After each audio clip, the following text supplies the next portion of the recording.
Nya besar, kecepatan untuk menciptakannya besar, kecepatannya lebih cepat, gitu. Variasinya banyak, dan seringkali data-data itu tidak jelas, ketidakjelasan pada data. Nah, ini adalah karakter-karakter dari big data.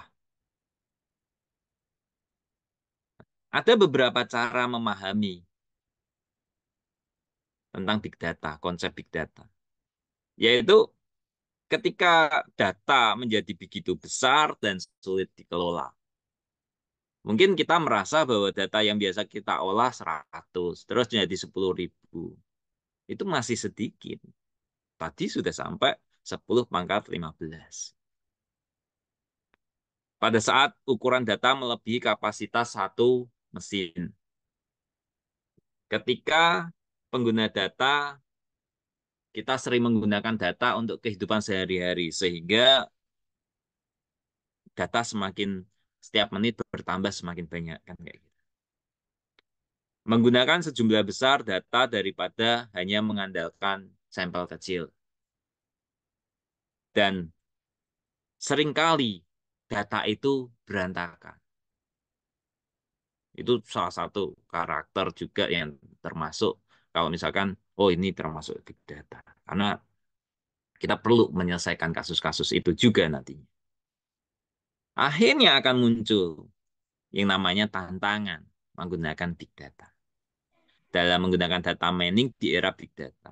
Karena volume yang besar, akhirnya kita perlu memproses dan menganalisis volume data yang besar itu dengan sesuatu. Makanya kita perlu infrastruktur yang kuat dan teknik pemrosesan yang efisien. Disitulah data mining, machine learning, semuanya muncul. Sebenarnya itu semua sama. Kualitas data yang rendah. Terkadang kita melihat di CCTV di jalanan gitu. Kalau teman-teman merasa bahwa kualitasnya bagus, memang kualitas yang ada di perempatan jalan itu bagus. Tetapi coba bayangkan kualitas CCTV yang ada di setiap rumah. Itu kualitasnya nggak terlalu bagus. Terkadang kita melihat nggak bisa sejelas seperti yang dimiliki oleh pemerintah. Big data seringkali data-data yang seperti itu jadi satu juga. Kita mengolah data itu. Di mana data itu berbeda-beda, tidak terstruktur, bermasalah, sehingga memerlukan teknik khusus. Dari data yang tidak jelas dibuat jelas. Dari data yang mungkin banyak noise, harus dibersihkan noise-nya. Dari data-data yang tidak teratur harus dibuat teratur,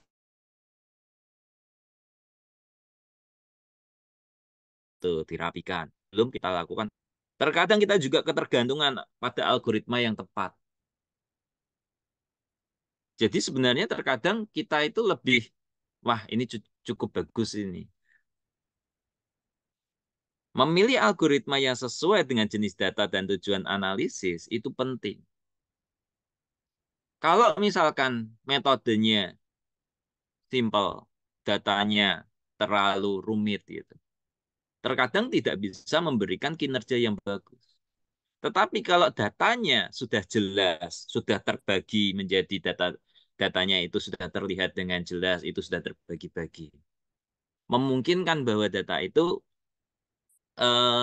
nggak tidak memerlukan metode atau algoritma yang susah gitu. Jadi beberapa tantangan yang paling utama adalah ya tadi volume data, kualitas, dan kita kebiasaan dari algoritma yang. Setelah tantangan, akhirnya saya akan bercerita nih tentang peran data mining di big data. Sebenarnya perannya data mining banyak. Dari karakternya kita bisa melihat. Perannya adalah mengelola data yang efisien, di mana jumlah data yang besar dapat menjadi tidak terkelola tanpa teknik yang tepat. Seringkali kita punya data di rumah, Tetapi kita tidak sadar bahwa itu bisa kita buat lebih ringkas. Data mining membantu mengelola menyaring data untuk memperoleh informasi yang berguna. Pengenalan pola dan tren yang sering saya lakukan. Di sini membantu mengidentifikasi pola, mengidentifikasi tren yang sedang ada, tren yang tersembunyi dalam sebuah data, membantu organisasi memahami perilaku pelanggan, tren pasar, kebutuhan berkembang. Melakukan prediksi dan analisis dari big data yang besar. Memungkinkan prediksi menjadi lebih akurat terhadap perilaku masa depan. Membantu organisasi membuat keputusan yang lebih baik dan mengurangi resiko. Lalu peran dalam pengoptimalan proses bisnis. Mengidentifikasi area mana proses bisnis yang dapat dioptimalkan. Menciptakan layanan baru misalkan. Data mining juga memungkinkan organisasi menciptakan lapangan baru yang sesuai dengan kebutuhan pasar. Jadi kita cari data-data mentah yang diperlukan di pasar, lalu kita kelompokkan. Oh, ternyata di segmen ini memerlukan barang-barang ini. Ternyata di segmen yang lain, di daerah lain, memerlukan barang-barang yang ini. Mengelola resiko dan keamanan. Di sini data mining membantu dalam mengelola resiko. Jadi kita karena ada klasifikasi, kita mengenali, di sini data mining membantu untuk pengelolaan resiko. Ini salah satu contoh, saya mengawali dari melakukan forecasting. Biasanya, kalau ini yang data yang paling mudah diambil sebenarnya. Kalau kita melihat forecasting saham, yang kita lihat adalah open, high, low, dan volume. Time series, ada label, berbentuk. Pertanyaannya, apakah cuma saham? Apakah kegiatan kita di rumah nggak bisa seperti itu? Kita memprediksi jual beli kita lakukan di rumah. Kapan akan melonjak, naik pendapatan atau pengeluaran kita? Gitu. Itu kan juga sama. Karakternya sama. Yang pasti, kita harus tahu karakter dari time series itu seperti apa. Labelnya seperti apa. Label itu adalah sebuah kalau di time series ini labelnya berupa numerical.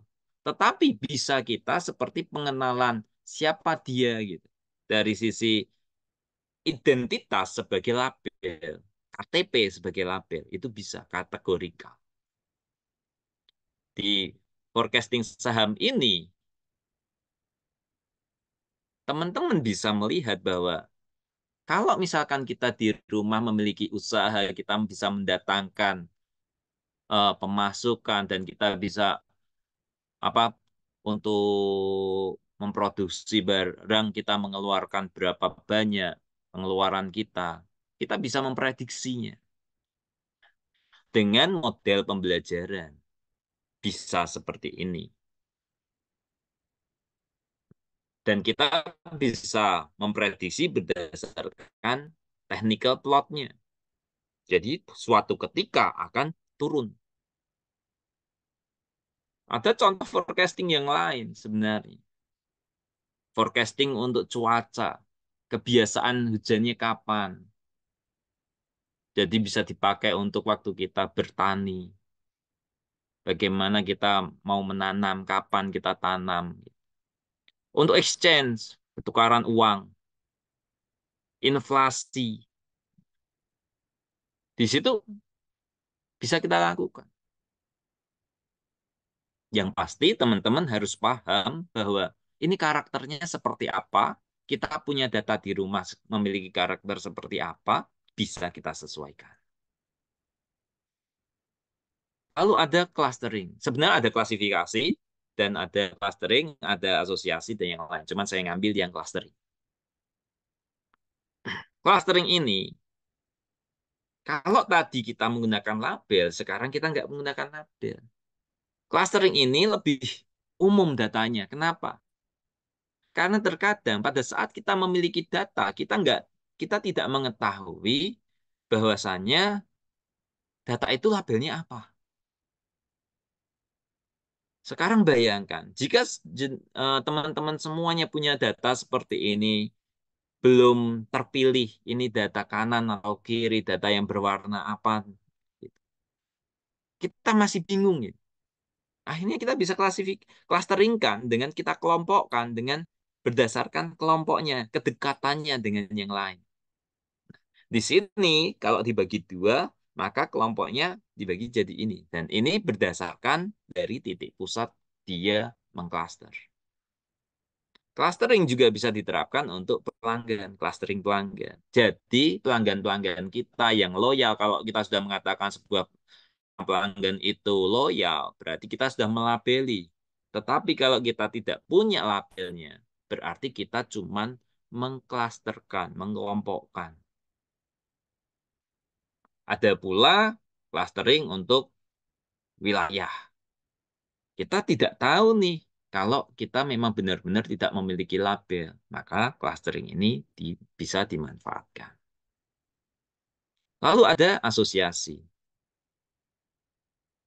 Asosiasi pembeli,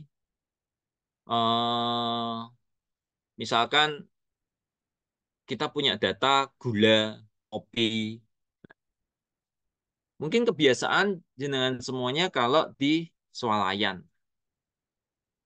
Teman-teman semua bisa membeli barang, misalkan beli kopi dan gula. Akhirnya terkadang rak kopi dengan rak gula itu tidak terlalu jauh. Sehingga pada saat jalan langsung ngambil kopi dan gula gitu. Adapun pada saat kita sering kalau misalkan kita mau ke sampo biasanya dengan sabun sekalian. Jadi asosiasi ini untuk sebenarnya lebih membantu untuk pada saat kita melakukan seperti ini menata barang. Nggak cuma barang, sebenarnya nggak cuma berupa barang jual beli kayak gini. Sebenarnya menata buku dan yang lain. Jadi pada saat peminjaman buku, orang biasanya kalau misalkan kita mau membaca novel A, biasanya dengan novel C. Nah, kita bisa langsung tanpa harus muter-muter lokasi itu. Akhirnya, dari data tadi yang sebelumnya didapatkan aturan seperti ini. Nah, aturan-aturan ini didapatkan, oh ternyata yang membeli sabun itu paling dekat biasanya dengan membeli ada di sini ada celana, ada sampo. Nah, berapa yang nilai paling dekatnya kayak gitu. Dan nilai paling dekat dengan gula seberapa dekat. Jadi ini aturan-aturan yang didapatkan dari data-data seperti ini. Metodenya banyak. Asosiasi juga seringkali digunakan waktu di Netflix. Itu ada AI-nya, ada data mining-nya.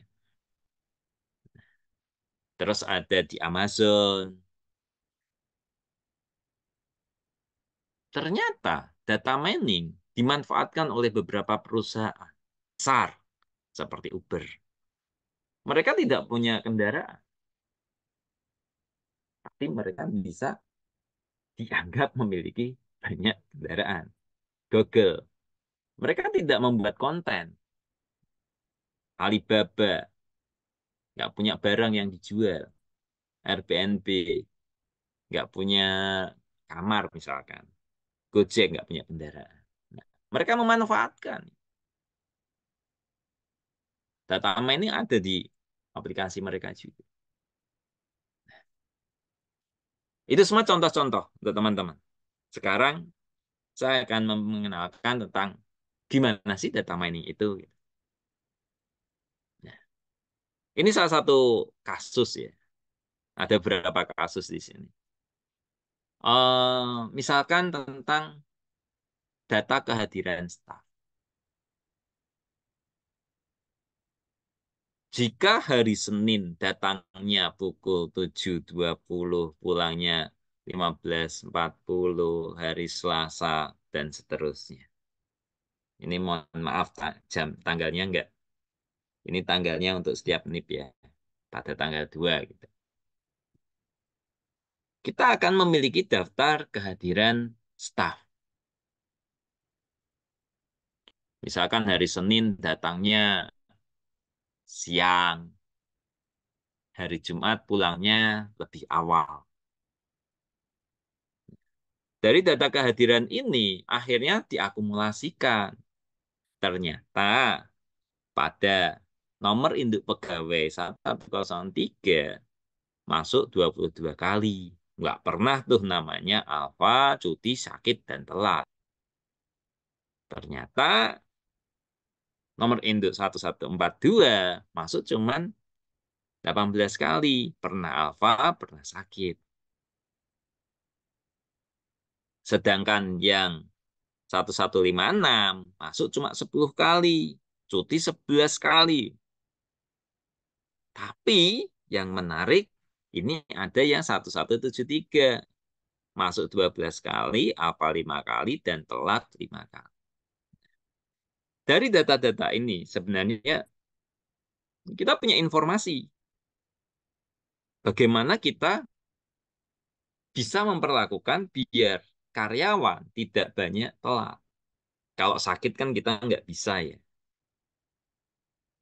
Kalau cuti juga ini mungkin cuti apa kan kayak gitu. Kalau alfa kita nggak tahu. Biasanya kita bisa fokus ke bagian yang telat. Kenapa karyawan terlambat? Misalkan hari Senin kok sering banyak yang terlambat. Terus hari Jumat kok banyak yang pulang lebih awal. Nah, ini bisa kita analisis. Nah, nanti NIP-nya banyak, ternyata banyak yang terlambat. Jadi kita fokus yang terlambat.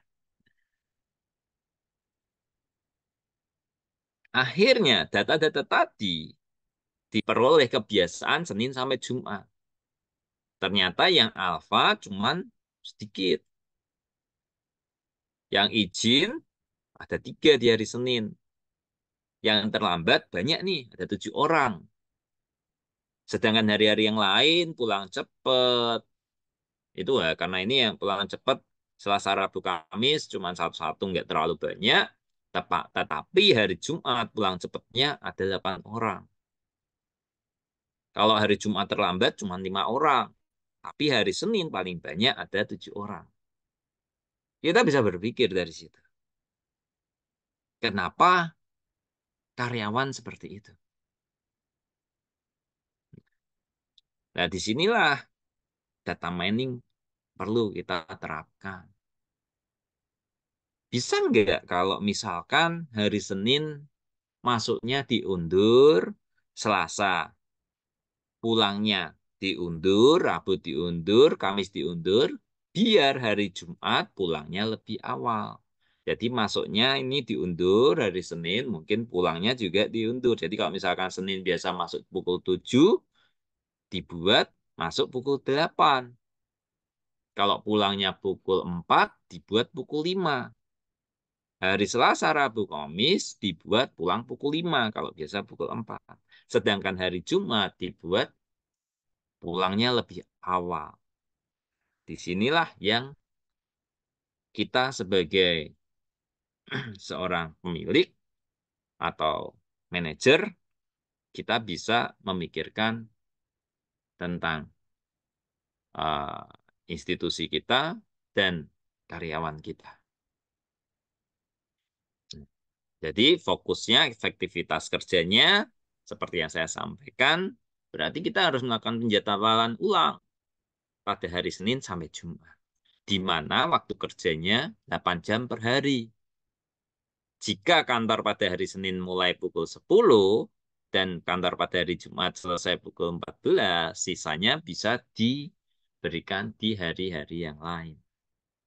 Nah, kalau 8 jam sehari, berarti dari jam 10 sampai jam berapa? Selasa juga kayak gitu. Nah, dari hal tersebut, data itu kita memiliki data ukurannya besar. Data itu banyak. Tetapi kita harus paham data itu diapain biar menjadi sebuah informasi. Dari informasi-informasi itu kita harus mengolah menjadi sebuah pengetahuan. Akhirnya dari sebuah pengetahuan kita bisa memberikan kebijakan. Nah, kebijakan itu sama seperti tadi. Pada saat kita punya data pegawai, akhirnya kita mengetahui rekap kehadiran pegawai. Akhirnya kita mengetahui pola kebiasaan datang dan pulangnya pegawai. Sehingga kita bisa memberi kebijakan penataan jam kerja untuk pegawai biar tidak sering pulang terlambat. Karena Net, kalau dilihat bahwa dari data ini yang terlambat paling banyak. Dari data ini yang hari Jumat yang pulang paling lebih pulang cepat paling banyak. Kalau soal izin dan apa tidak selalu, tetapi kalau yang kayak gini pulang cepat kemungkinan akan selalu gitu.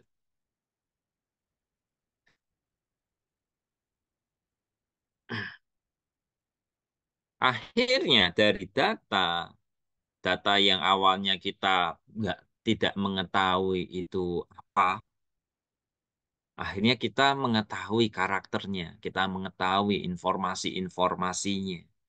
Akhirnya kita mengetahui, mendapatkan pengetahuan.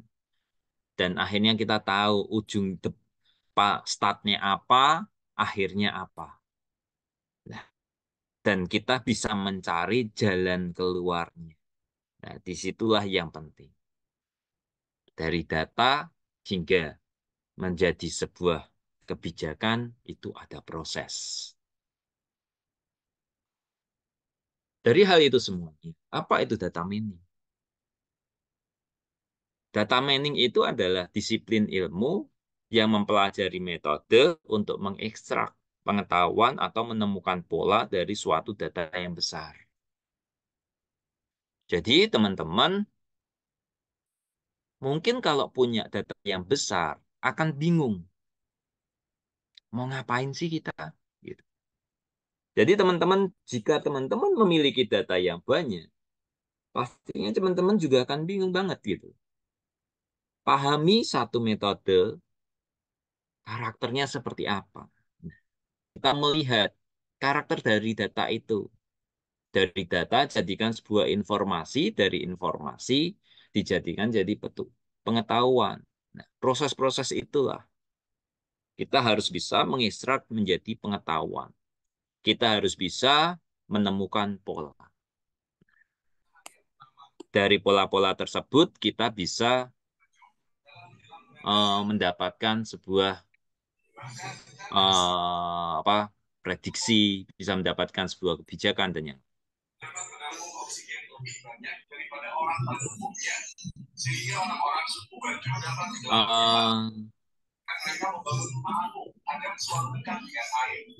terminologi dan nama lain dari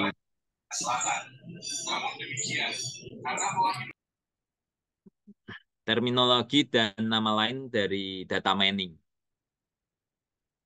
Di sini disiplin ilmu mempelajari metode, mengekstrak pengetahuan atau menemukan pola dari suatu data yang besar. Nah, ekstraksi data ke pengetahuan, data itu adalah fakta-fakta yang terekam, tidak membawa arti.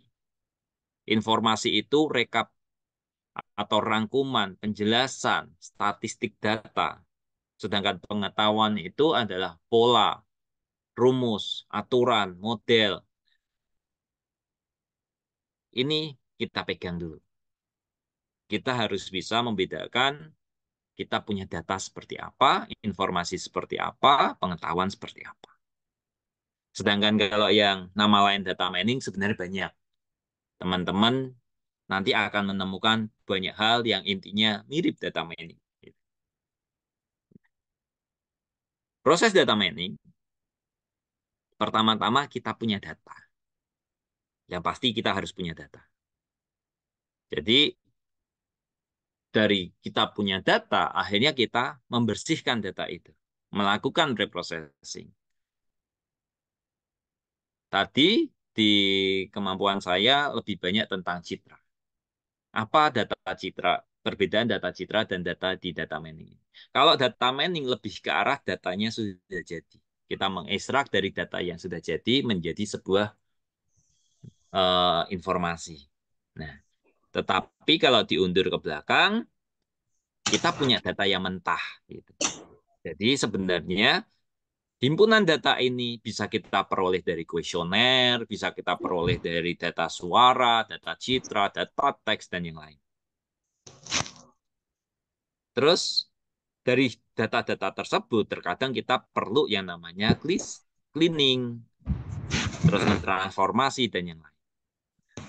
Akhirnya kita menggunakan metode data mining. Metode data mining ini dari kumpulan data yang sudah siap kita modelkan.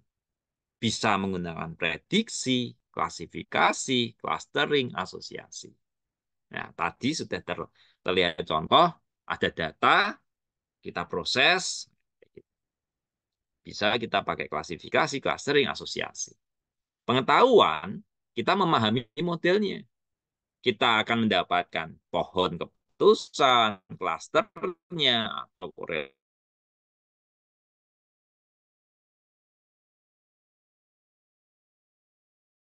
relasi. Dan kita juga ini hasilnya, yaitu akurasinya berapa, tingkat errornya berapa, jumlah klasternya seperti apa. Gitu. Terus model yang kita dapatkan memiliki bobot atau tidak. Di sini kita akan mengevaluasi. Ini proses data mining secara umum.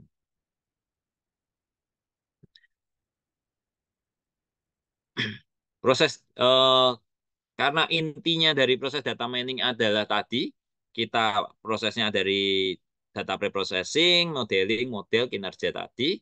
Di sini sama seperti definisi dari Witten itu melakukan ekstraksi untuk mendapatkan informasi penting. Nah, setelah jadi informasi, kita evaluasi dari yang sebelumnya tidak diketahui. Juga menurut Santosa, kegiatan yang meliputi pengumpulan pemakaian data historis untuk menemukan keteraturan pola hubungan dalam set data yang berukuran besar.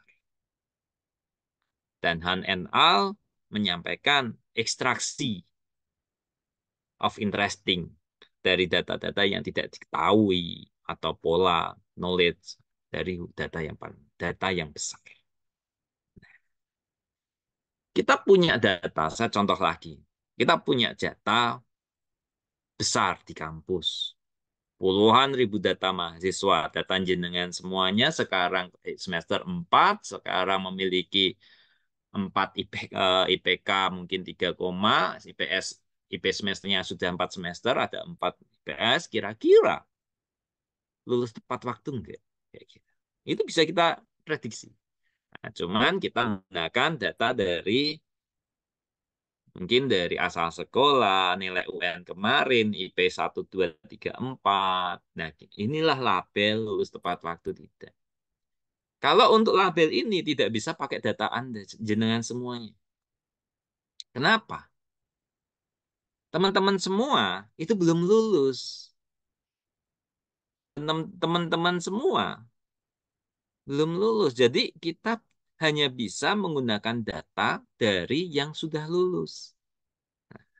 Yang sudah lulus UN-nya berapa? IP 1 sampai IP 4 berapa? IP semesternya. Nah, dari situlah data teman-teman semuanya bisa kita teskan. Oh, kira-kira lulus tidak ya? Ya, seperti itu. Karena kita harus memahami pola dari data ini. Data ini akhirnya kita pahami polanya seperti ini. Oh, ternyata pada saat status mahasiswa itu bekerja, IP semesternya kalau misalkan 3,5 ke atas, pasti tepat waktu. Tetapi kalau misalkan bekerja tapi IP semesternya di bawah itu, berarti ada unsur yang lain, umurnya berapa. Kalau umurnya mungkin lebih dari 31 tahun, berarti terlambat.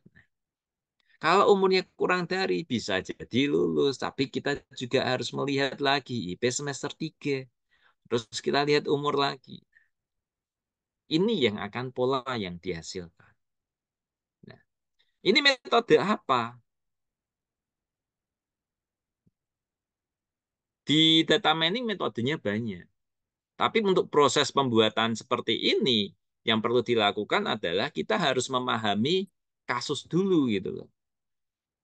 Data tadi dikumpulkan, data tadi dibersihkan, di preprocessing. Lalu kita memodelkan data-data itu dan mengevaluasi. Setelah dievaluasi, kita deploy. Ini yang biasa digunakan di standar proses di data mining. Tetapi nanti saya akan menampilkan gambar yang lain, hanya saja sama. Nah, metode data mining tadi yang saya sampaikan ada banyak. Nah, proses metode ini ada di bagian modeling ini. Pemodelan ini memilih. Jadi kita fokusnya data itu cocoknya yang mana? Menggunakan estimasi, menggunakan metode linear regresi atau neural network untuk estimasi atau forecasting atau klasifikasi atau clustering. Sebenarnya neural network di sini sama yang klasifikasi sama. Hanya saja yang membedakan labelnya. Makanya ini metode bisa sama semua, tapi beda labelnya. Jadi pemodelan ini kita lihat cocok nggak. Kalau misalkan kita dari pemahaman secara bisnisnya kita melihat, oh data itu sudah terkelompok gitu. Itu mudah, nggak perlu metode yang susah gitu. Nah, berarti kita tidak perlu menggunakan metode-metode seperti deep learning yang hebat, super vector machine yang bagus kayak gitu. Kita cuma perlu metode yang standar eh, ringan gitu. Mungkin kita bisa menggunakan metode Caners. Jadi gunanya dari data preparation ini adalah kita untuk melihat metode apa yang cocok. Jangan terbawa kita hanya bisa metode A. Nah, terkadang metode A itu memang bisa. Hanya saja terkadang memiliki dampak mungkin bisa lebih lama atau mungkin akurasinya lebih jelek kayak gitu. Karena setiap metode pasti punya karakter. Dari data tersebut tadi akhirnya dikelompokkan kategorisasi seperti ini. Jadi kalau supervised learning perlu label pembelajaran dengan guru. Gurunya itu apa? Ada labelnya, ada targetnya, ada kelasnya. Jadi kelas A ini. Itu kan kayak guru. Nah, unsupervised learning, algoritma mencari pola dari variabel. Jadi data-data itu terkumpul dulu. Lalu dari situ kita, oh mungkin berdasarkan titik terdekatnya. Kalau semi supervised learning, ini penggabungan. Kalau asosiasi, nah, tadi ini terpisah, ini mengelompok. Dalam pembelajaran mesin data mining, itu supervised learning, mesinnya ada di tengah. Metode kita ada di tengah di mesin ini. Data diolah oleh mesin, diklasifikasi menjadi data lagi, berupa label. Tetapi di unsupervised learning, data di cluster, di mesin, menjadi data juga, yaitu terkelompok segmen-segmen yang berbeda. Jadi intinya data mining itu juga kita letakkan di dalam mesin, kita taruh dalam mesin seperti itu. Kalau pembelajaran supervised learning, ini ada labelnya. Nah, jadi inilah labelnya. Ada warna yang berbeda. Tetapi unsupervised learning, ini mereka sama. Kita harus membedakan. Pada supervised learning, kalau kita pakai metode yang hebat-hebat, menurut saya itu percuma. Karena ini sudah terlihat perbedaannya, gapnya sudah terlihat. Ini kelompok hijau sama kelompok yang lain. Jadi sudah terlihat. Kenapa kita harus pakai yang yang metode-metode yang hebat-hebat gitu. Pada saat unsupervised learning, nah ini basisnya adalah kedekatan. Tergantung titik pusat awal di mana diletakkan. Maka di situ dia akan, kalau dekat berarti kelompoknya, kalau enggak bukan kelompoknya. Sebenarnya untuk melakukan hal tersebut tadi banyak tool. Kita bisa menggunakan rapid manner, kita bisa di Oracle juga ada, SPSS itu juga ada, di WK juga bisa digunakan. Eh, ini saya pernah menggunakan sekali kan Nima ini waktu saya lagi fokus tentang text mining, bisa pakai Orange dan paling umum adalah orang pakai Python karena free. Bisa pakai MATLAB dan yang lain. Rapid Manner ada free, tetapi hampir semua ini yang free adalah Python dan WK. Karena Python ini membuat sendiri. Oke.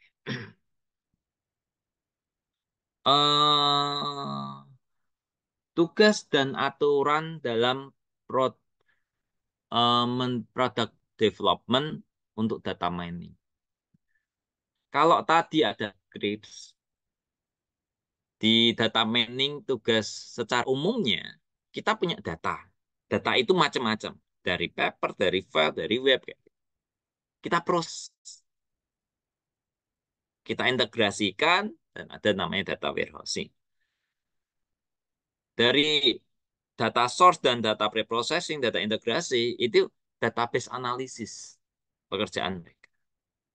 Lalu kita explore data itu berupa statistikal, berupa metadata, deskripsi, dan kita bisa melakukan mining data, machine learning di bagian ini. Kita mendapatkan informasi discovery modeling. Disinilah tugas data science.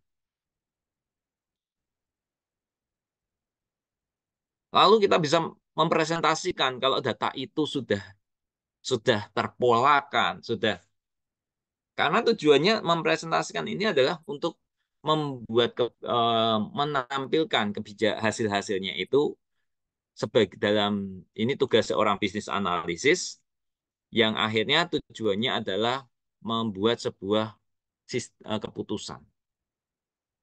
Jadi end user itu cuma pingin tahu dari data itu bisa untuk apa. Jadi semakin ke atas, ini semua sebenarnya pekerjaan gitu. Sebagai database administrator, database analisis, atau data scientist, atau bisnis analisis. Karena pengguna ini cuma ingin tahu saja. Gitu. Menganalisis data untuk dijadikan pola pengetahuan, itu salah satu tugasnya dalam proses product development. Kita tahu pengetahuannya berupa model, rule, formula yang dimasukkan dalam sistem. Sistem jadi cerdas, bermanfaat, signifikan dalam meningkatkan nilai dan keuntungan perusahaan. Karena waktu kita melakukan sesuatu, pastinya kita harus berpikir dari sisi keuntungannya apa dari perusahaan. Kalau sebuah sistem tidak menguntungkan, dibayar mahal juga akan menjadi sesuatu yang percuma. Lalu di mana peran data science? Nah, disinilah kita gitu. Peran menganalisis tadi. Jadi peran data science di sini.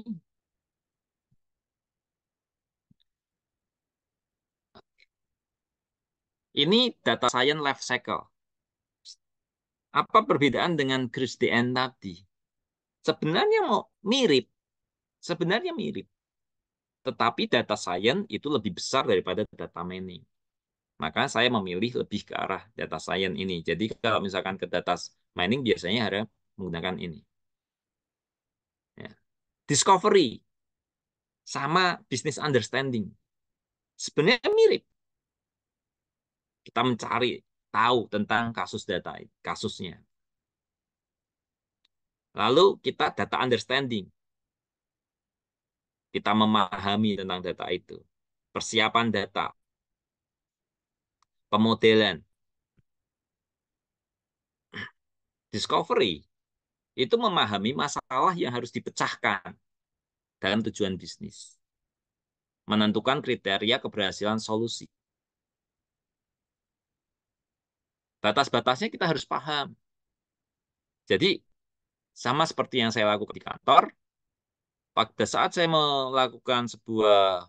membuat sebuah program, saya harus tahu berapa lama program ini akan selesai.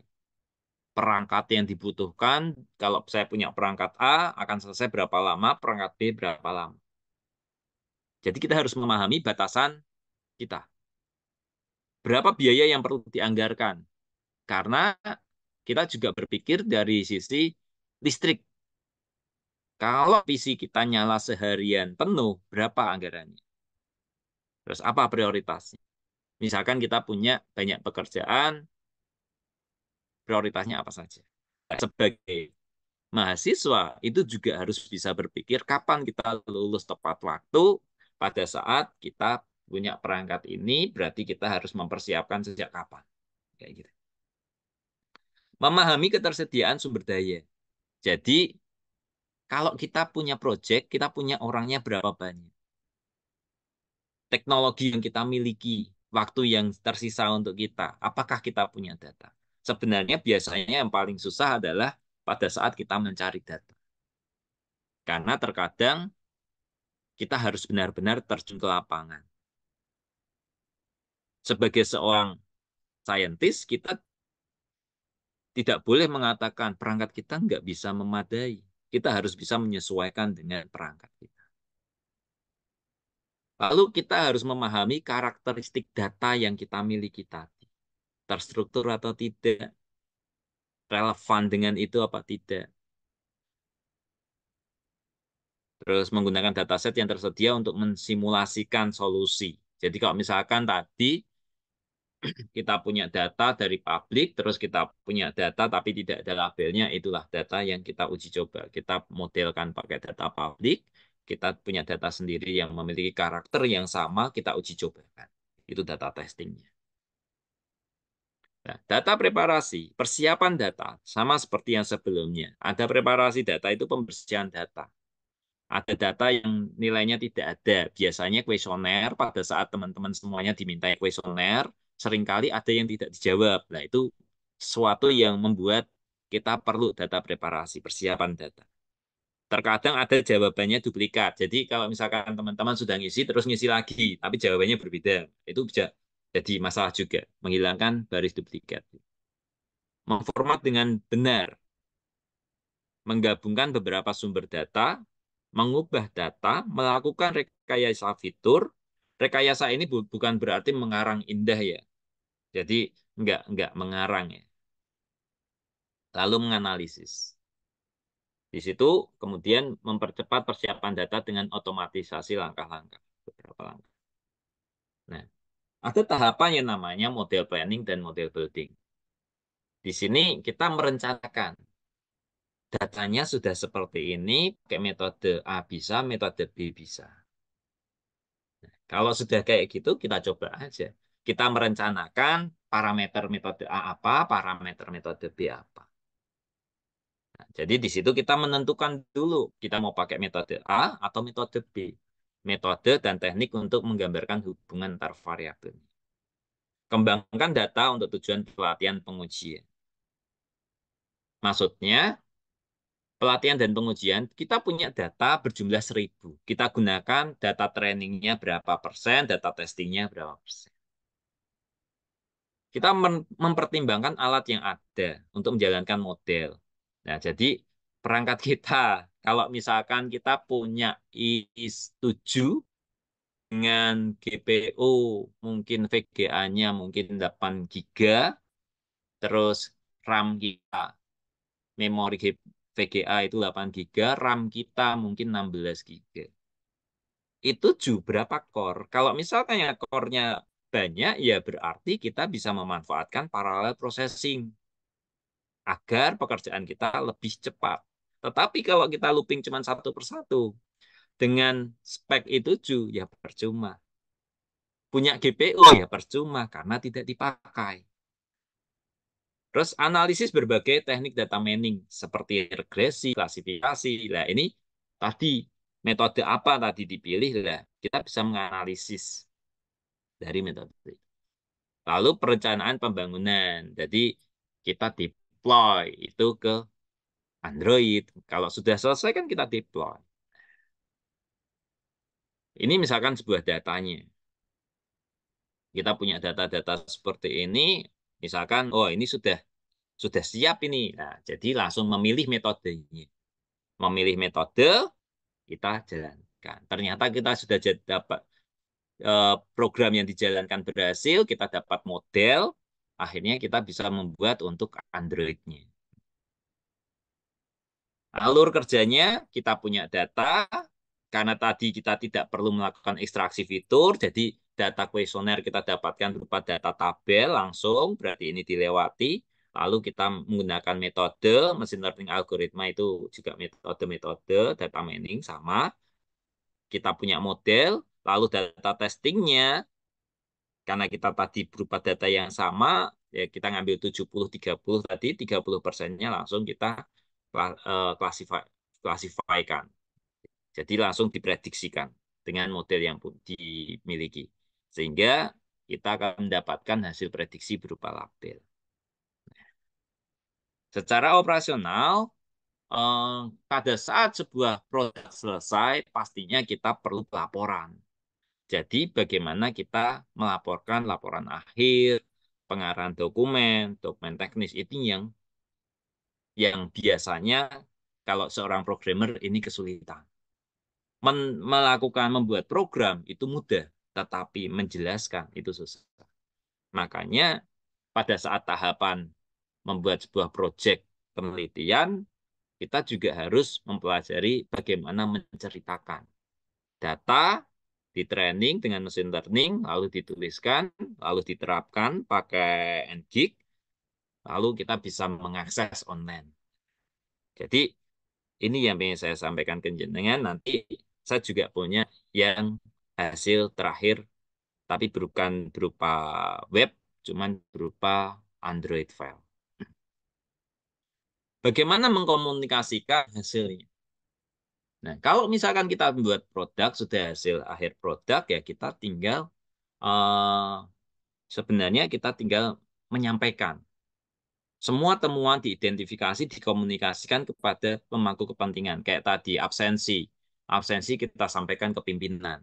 Nah, keberhasilan dan kegagalan proyek ini berdasarkan pada fase penemuan ini. Jadi, pada tahapan di mana sebelumnya kita pengujian oleh end user, oh ini error ini lah. Itu juga bisa dikatakan keberhasilan kegagalan proyek dalam waktu kita melakukan pengujinya adalah end user, intinya kayak gitu. Ini ada sebuah contoh lagi. Kalau tadi absensi terus kelulusan, sekarang saya berikan contoh lagi. Bagaimana dapat memprediksinya, dapat diprediksi apakah seseorang itu kena diabetes atau tidak. Dan bagaimana mengambil tindakan yang tepat sebelum untuk mencegahnya. Nah, tujuannya adalah memprediksi positif atau negatif diabetes. Pertama-tama, kita harus memahami kena diabetes itu seperti apa, yang normal itu seperti apa. Diabetes itu ada dua tipe. Pertama-tama kita harus memahami itu. Jadi, kita sebagai seorang peneliti tidak boleh punya data langsung diolah, tapi pahami dulu data itu. Jadi data darah yang kita miliki itu termasuk kena diabetes enggak, normal enggak gitu. Kita harus memahami itu. Lalu Pak, kita kan orang IT, kita nggak tahu tentang itu. Karena kita semua kalau kita mau terjun sebuah penelitian, berarti kita benar-benar harus memahami itu. Tetapi jangan langsung merasa jumawa, langsung berbesar diri kalau misalkan kita sudah bisa membuat 100%. Belum tentu juga. Jadi kalau dari dokter itu belajar 4 tahun, kita baru belajar 6 bulan, belum tentu kita juga benar. Jadi kita perlu mempelajari hal ini juga dari ahlinya. Makanya yang susah adalah sebuah penelitian adalah kita harus mempelajari punya orang lain dan kita harus saling sharing. Nah, susah tapi menyenangkan gitu. Akhirnya kita menemukan setelah kita konsultasi dengan ahlinya, dengan dokter, akhirnya kita menemukan kita punya datanya. Ini dari dokter disampaikan data-data seperti ini, di mana NPREG itu adalah berapa kali dia mengalami kehamilan, lalu GLU itu adalah glukosa, BP itu adalah tekanan darah, skin itu ketebalan lipatan kulit, BMI itu indeks massa tubuh, PED itu fungsi silsilah diabetesnya, lalu usia, dan pendapatan dia. Kita punya data seperti ini. Kita harus mempelajari data ini dari dokter. Setelah paham tadi, ternyata kalau dari sisi darah, glukosa seperti ini, berarti glukosa harus ukurannya berapa, kita harus memahami. Nah, pada saat kita punya data seperti ini, ternyata ada data-data yang seperti ini. Ada harusnya berisi nilai angka, tetapi ditulis banyak dalam kata. Gitu. Harusnya ada nilainya, glukosanya berapa. Kalau nggak ada, berarti nol. Gitu. Ternyata nggak diisi.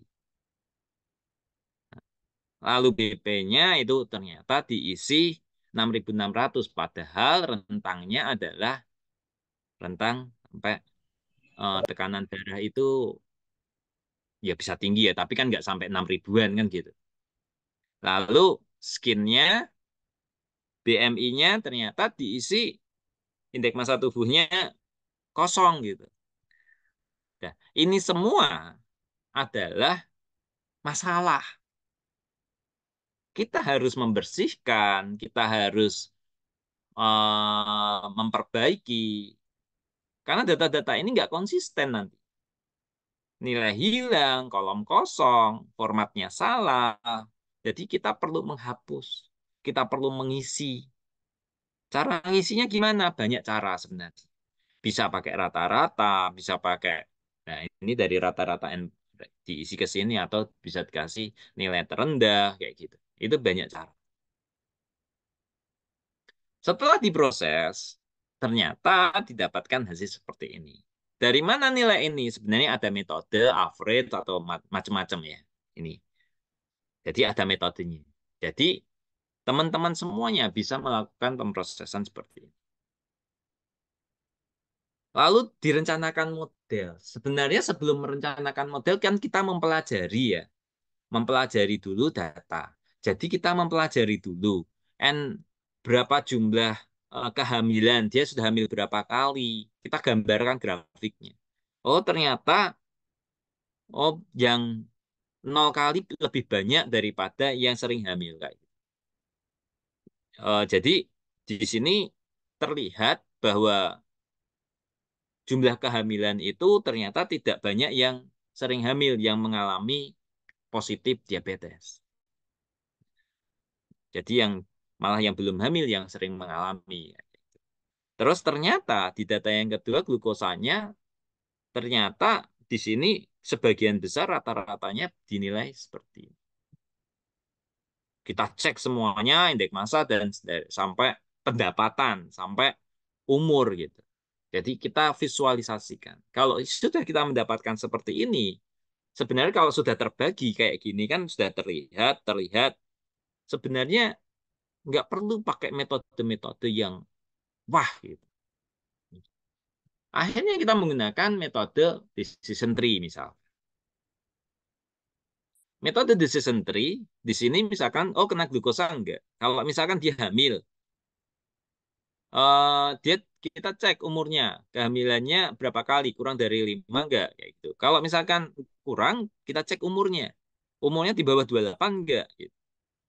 Kita cek lagi. indeks massa tubuhnya. Kalau misalkan 30 koma berarti dia negatif. Nah, terus glukosa enggak, ternyata dia glukosa. Glukosa kita cek apakah benar-benar glukosa positif atau enggak, kita cek. Jadi kalau misalkan dia lebih dari 127 berdasarkan data itu ternyata belum tentu juga dia positif glukosa. Kita cek dari indeks massa tubuh. Ini decision tree.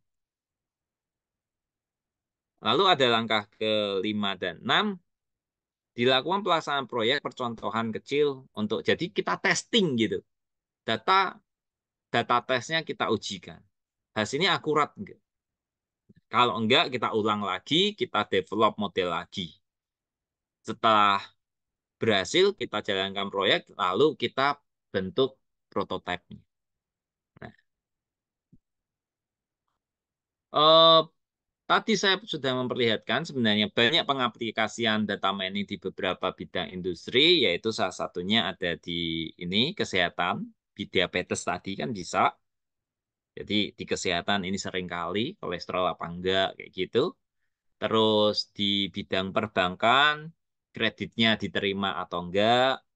Lalu di bidang untuk segmentasi pelanggan, tadi juga saya sampaikan, pada saat kita punya data seperti ini, data perbankan, tapi kita nggak punya labelnya nih, gitu. Terus bagaimana kalau kita kelompokkan? Nah, akhirnya terkelompok data ini. Dari data-data yang nyampur ini, akhirnya kita kelompokkan. Gitu. Kita melakukan segmentasi. Kalau ini pakai data seperti ini, bisa nggak segmentasi untuk kasus data citra, data suara? Nah, itulah peran kita menyesuaikan.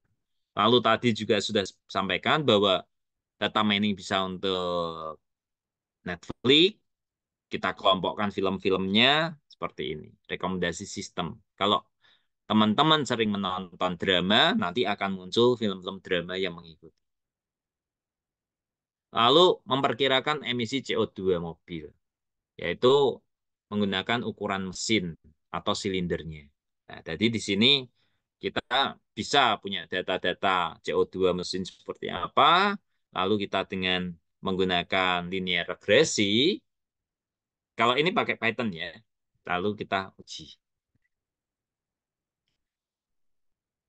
Ini pengaplikasian dari saya. Jadi apa yang pernah saya lakukan dan yang akan saya lakukan. Jadi yang pernah saya lakukan, saya pernah membuat aplikasi untuk memantau mengidentifikasi suara burung. Memang akurasinya belum sebagus itu, tapi membuat seperti ini itu sudah memungkinkan teman-teman lakukan semuanya. Apalagi ada menu bantuan sekarang. Kita bisa membuat coding, minta bantuan kalau misalkan gagal, minta bantuan dari ChatGPT dan yang lain. Tool AI itu banyak. Jadi ini yang pernah saya buat. Pada saat kita punya ada suara burung, kita kenali itu burung apa. Pada saat kita melihat foto burung, kita kenali itu foto apa. Nah, lalu ini fokus saya sebenarnya ya.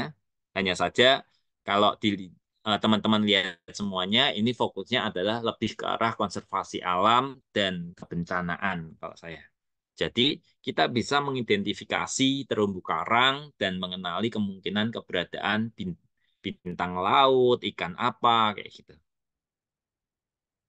Lalu kita juga bisa mengenali jenis-jenis terumbu terumbu karangnya sehat atau tidak, jenis ikannya apa, kita bisa menaruh kamera di bawah air. Hanya saja permasalahan sebenarnya bukan masalah di membuat program ini, tapi permasalahan dari sisi menghantarkan informasi dari bawah laut ke atas. Itu menjadi masalah.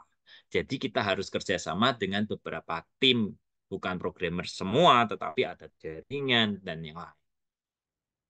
Jadi kamera bawah air terhubung aplikasi seluler. Terkadang di bawah air tidak terdapat WiFi. Jadi bisa jadi kita nggak punya sinyal sama sekali. Karena kalau misalkan kita kedalaman berapa meter tuh, gitu, memungkinkan pemantauan terumbu karang.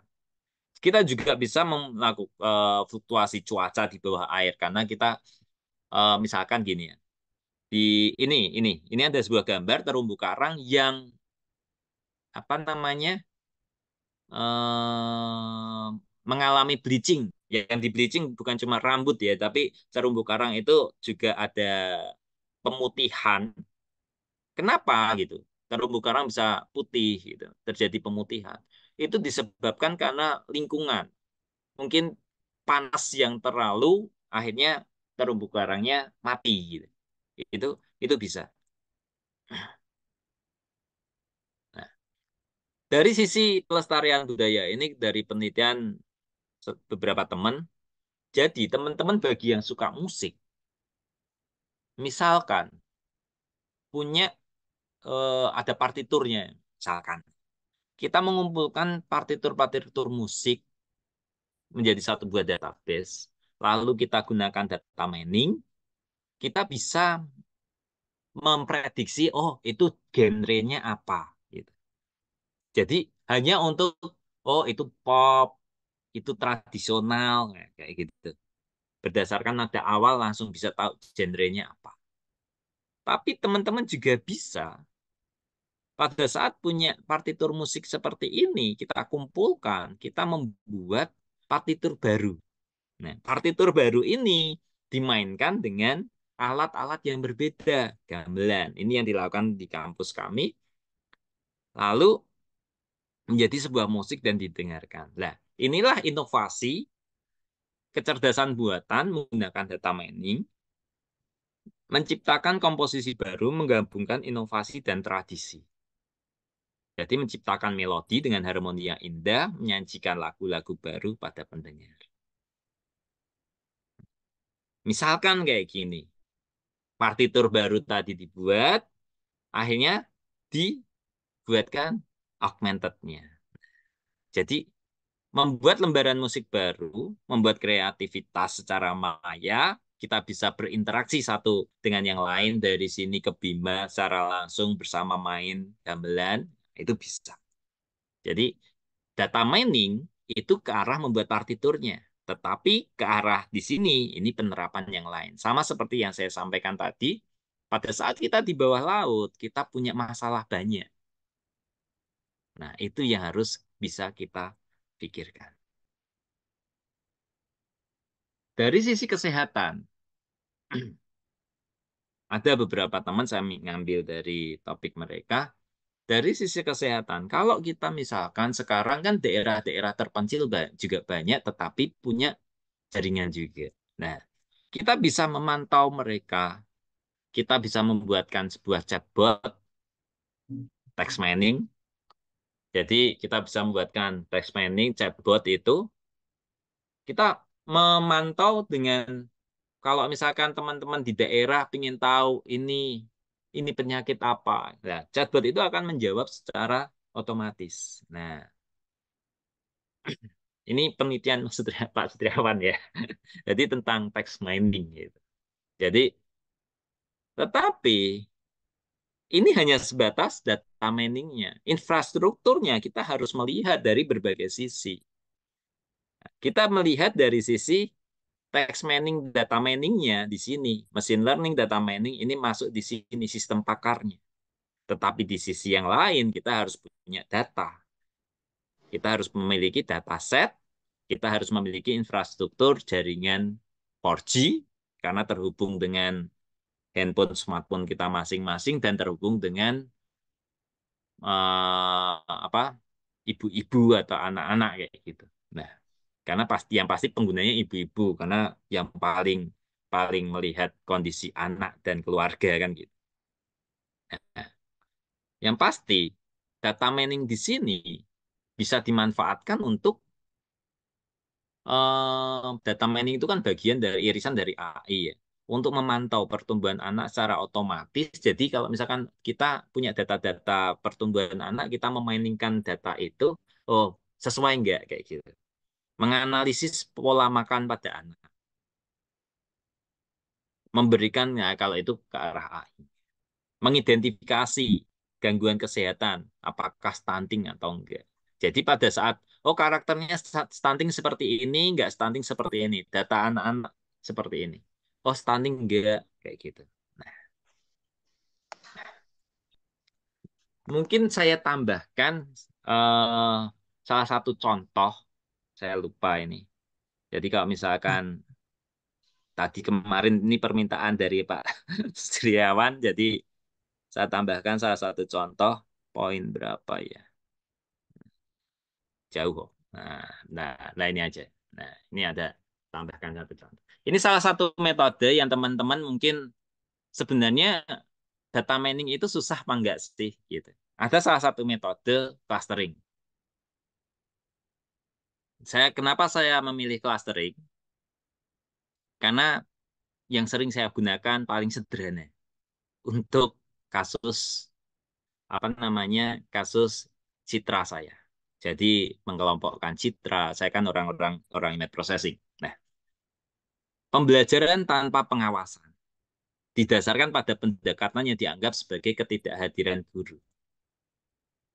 Di sini dikelompokkan menurut kemiripannya. Data yang dimiliki tidak berlabel, tidak dikategorikan, dan bekerja tanpa pelatihan. Dapat melakukan tugas lebih kompleks daripada algoritma pembelajaran yang diawasi.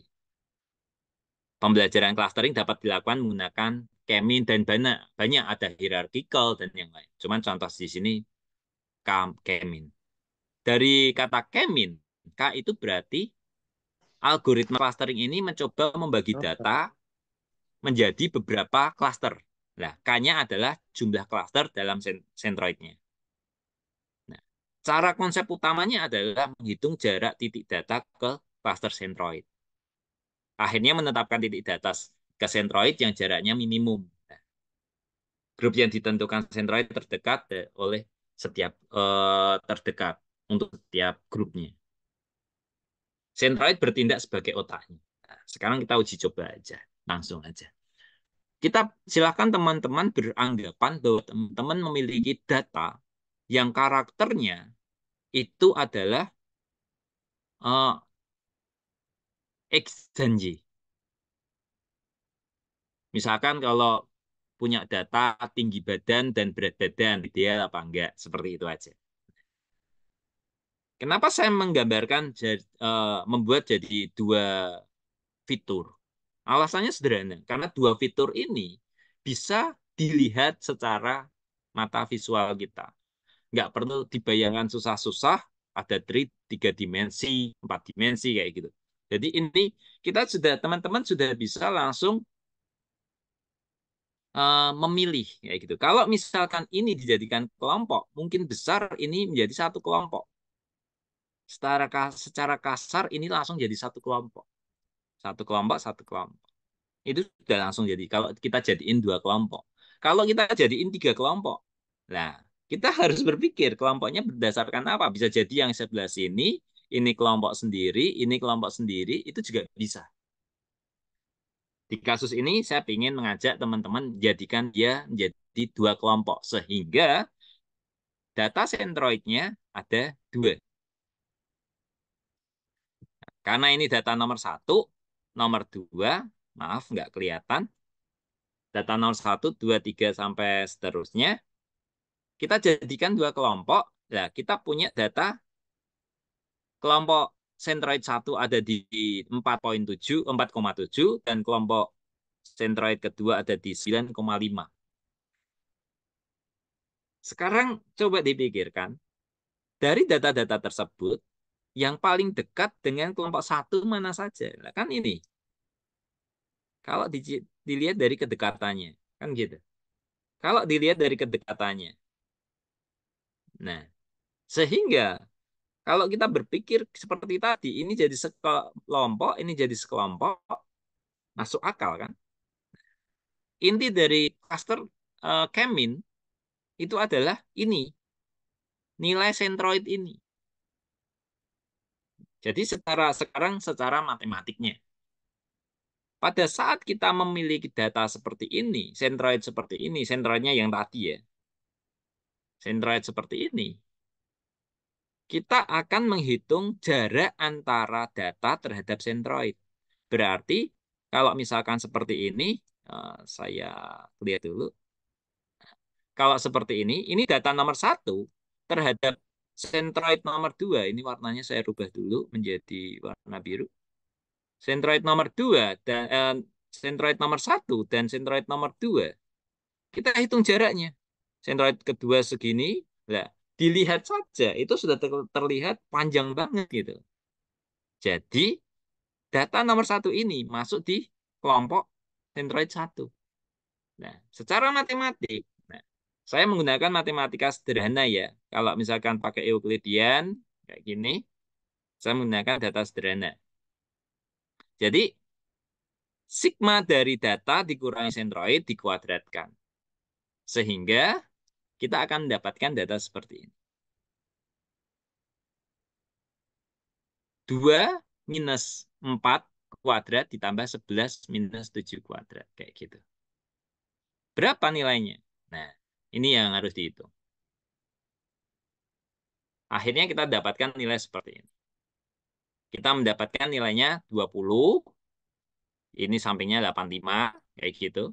Nah, dari sini teman-teman tahu, lihat kan bahwa jarak antara gambar tadi, jarak antara ini 20 dan 85. Berarti paling dekat kan yang 20 ini kan. Nah, berarti masuk ke kelompok 1. Jadi, di sini masuk ke kelompok 1. Ini.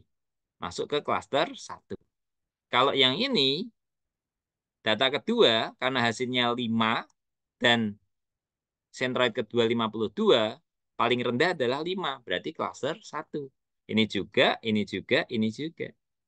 1 sampai 5, ini sampai 6 adalah klaster 1, dan selanjutnya adalah paling dekat adalah di klaster 2. Berarti 7, 8, 9, 10 klaster 2. Coba kita lihat dengan gambar yang tadi. 7, 8, 9, 10. Ini jadi satu kelompok.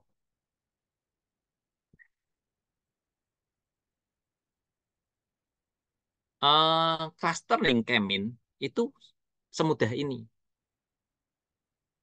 Ini memang seperti ini, gitu. Clustering Kemin. Sebenarnya Kemin belum selesai dengan gini saja sih. Harus ada namanya pembentukan. Jadi Kemin akan selesai pada saat hasil klasternya selalu sama dengan sebelumnya. Jadi kita membentuk sentroid baru. Kalau sentroid lama tadi ada di posisi ini, sentroid lama di sini, nah sentroid barunya gimana? Nah, dari mana nilai sentroid? Kan berat sentroid ini didapatkan dari rata-rata klaster data. Jadi kalau misalkan data ini, klaster 1 ini, berarti kita rata-ratakan. 2 ditambah 3 tambah 3 tambah 4 tambah 5 tambah 6 dibagi 6. Akhirnya dapatkan nilai 3,8 dan Y-nya 8. Akhirnya sentroid barunya di sini dan klaster kedua sentroid barunya di sini. Nah, setelah kita mendapatkan data sentroid baru, kita hitung lagi baru gitu. Kita hitung lagi. Kita kan sudah mendapatkan hasil klasternya ini. Sebenarnya sudah selesai kalau kita sudah lakukan 2 kali looping. Pertanyaannya adalah bagaimana penerapannya nanti kalau misalkan kita punya data kayak gitu. Kalau misalkan saya terapkan pada data citra, nah, mungkin teman-teman akan kaget. Oh, bisa ya untuk data citra karena saya memang lebih fokus ke image processing, jadi data mining untuk bisa untuk image processing. Hanya saja nanti namingnya beda, computer vision, pattern recognition seperti itu. Nah, ini data citra. Data citra kita punya data kayak gini. Lalu kita kumpulkan jadi sebuah data, lalu ya pakai metode Kemin selesai. Jadi inilah code untuk Keminnya kan cuman kita di proses awal sini. Proses dari ini, ekstraksi fitur sampai sini, ini kan proses pembentukan data, persiapan data. Karena tidak ada data yang kosong, tidak ada data yang tak beri salah isi, sehingga langsung dimasukkan ke metode Kemin. Jadi masuk langsung ke sini tahapannya. Kita bisa pakai tool. Jadi kita pakai rapid manner, kita manualkan pakai Excel, kita bisa. Jadi itu bisa dilakukan. Sehingga kita bisa melompokkan jadi seperti ini. Terkait penggunaan di rapid manner, sebenarnya sederhana sih cara melakukan di rapid manner. Karena kalau tadi kita lihat bahwa data mining tool itu ada banyak, pakai Python kita bisa bikin coding sendiri. Kalau nggak paham kita pakai ChatGPT. Kalau pakai rapid manner, kenali dulu rapid manner. Rapid manner bisa free selama teman-teman mendaftarkan di secara edukasi ya. Rapid manner bentuknya seperti ini. Terus ada kita harus memahami di dalamnya rapid manner kalau kita buka ada data-data seperti ini, ada data deal, data test, golf kayak gitu. Itu data publik, data yang sudah memang buat pelatihan dia. Terus kalau misalkan kita pengen nyoba ya kita tarik aja data ini masukkan ke sini. Jadi kita tarik prosesnya ini ke sini. Akhirnya data ini bisa diperlihatkan seperti ini. Nah, data-data seperti ini bisa kita latih karena kita sudah punya data labelnya adalah main tidak, berarti bukan metode clustering, berarti metode klasifikasi. Kalau nggak ada ini labelnya, maka paling mudah adalah metode clustering. Tetapi kalau misalnya teman-teman semua sudah ada labelnya, jangan mengada-ngada menjadi clustering. Karena kayak seperti melakukan sesuatu yang percuma kayak gitu. Kita juga sebelum mengolah data pakai klasifikasi, pakai clustering, kita memahami datanya dulu. Jadi di rapid manner itu bisa memperlihatkan statistiknya juga gitu. Oh, data yang play itu ada berapa banyak, yang outlook, temperatur berapa banyak, dan karakternya seperti apa. Dan kita di sini cuman pakai click and drag. Nah, itulah kelemahannya nanti pada saat kita pakai rapid manner, kita harus benar-benar menguji ini matematikanya sesuai enggak. Hanya saja untuk mencoba-coba ini bisa dipakai. Pada saat kita sudah pakai misalkan decision tree gitu, akhirnya kita dapatkan pohon keputusannya seperti ini. Pohon keputusannya ini kita bisa membaca outlook-nya kalau misalkan overcast-nya yes berarti outlook. Jadi maka bermain kayak gitu. Jika hujan berapa hujan tidak, jika hujan maka oh kita cek lagi berangin enggak. Kalau enggak maka kita bermain. Kalau enggak berangin maka kalau misalkan memang berangin kita enggak bermain. Ini hasil dari pohon keputusannya. Oke. Mungkin ngoten Pak Setiawan, matur suwun atas kesempatannya. Ya, Pak.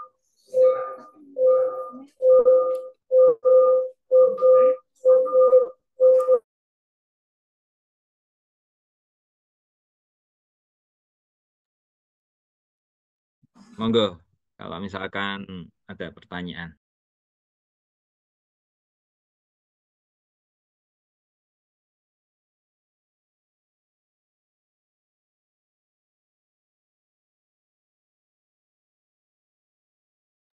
Nggak kedengeran, Mas Sutriawan.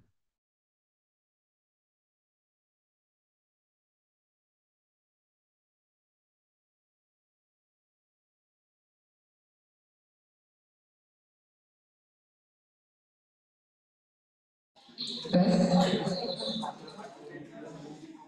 sudah kedengaran Pak? Kedengaran Pak. Sampun, sampun. Ya, terima kasih banyak Pak Nikarnus yang sudah memaparkan materi berkaitan dengan data mining, khususnya perannya data mining di era big data. Kalau saya bilang tadi adalah materi satu semester dirangkum satu pertemuan. Ya, jadi kalau beliau ini kalau sudah mengajar di kelas biasanya uh, sangat asik lah gitu. Jadi oke, teman-teman mahasiswa yang mau bertanya silakan. Siapa silakan? Maju ke depan.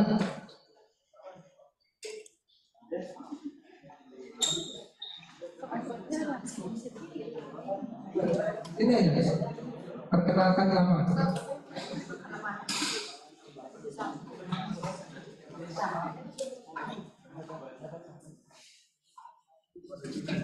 Bismillahirrahmanirrahim. Assalamualaikum warahmatullahi wabarakatuh.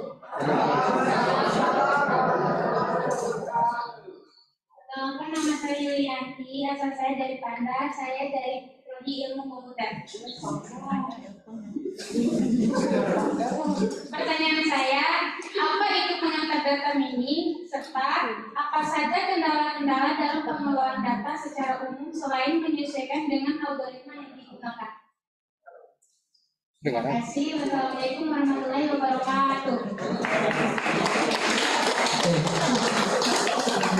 Mungkin mau langsung dijawab apa?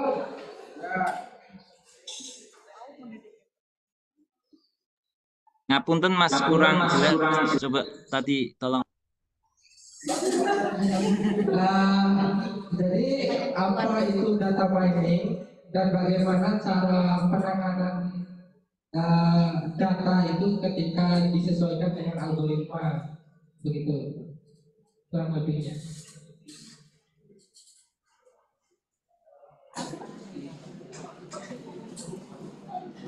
Monggo. Sekarang saya jawab langsung atau sekalian mawon? Monggo Pak, bisa dijawab langsung.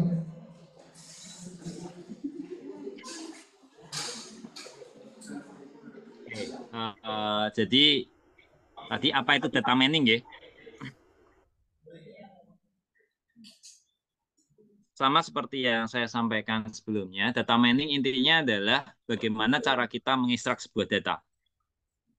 Kalau misalkan pertanyaan yang kedua, itu lebih ke arah bagaimana penanganan data ketika disesuaikan dengan algoritma. Sebenarnya data yang harus disesuaikan dengan, bukan algoritma menyesuaikan dengan datanya, tapi data. Jadi gini, agrok gitu ini.